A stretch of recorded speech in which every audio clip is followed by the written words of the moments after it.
সুপ্রিয় দর্শক, আপনারা এই গাছটি চিনে রাখেন।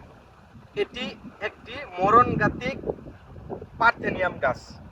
এই গাছ এতটাই বিষাক্ত যে এর সংস্পর্শে মানুষের অ্যাজমা, হাঁপানি, শ্বাসকষ্ট সহ চর্মরোগ, ত্বকে জ্বালা, চুলকানি, ফুসকুড়ি বা একজিমার মতন সমস্যা হতে পারে।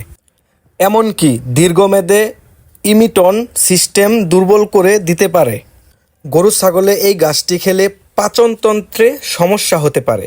এমনকি মানুষের ক্যান্সার সহ শরীরের পচন সৃষ্টি হতে পারে। তাই এই গাছ যেখানে দেখবেন, আশেপাশে যদি এই গাছটি দেখতে পান তাহলে দূর থেকে এইগুলি ধ্বংস করে ফেলবেন, অথবা গাছ নিধন করার যে কীটনাশক আছে স্প্রে করে এই গাছটি নির্মূল করে ফেলবেন।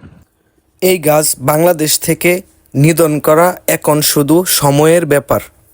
যেখানে দেখবেন এই গাছটি নিধন করবেন। সকলকে ধন্যবাদ।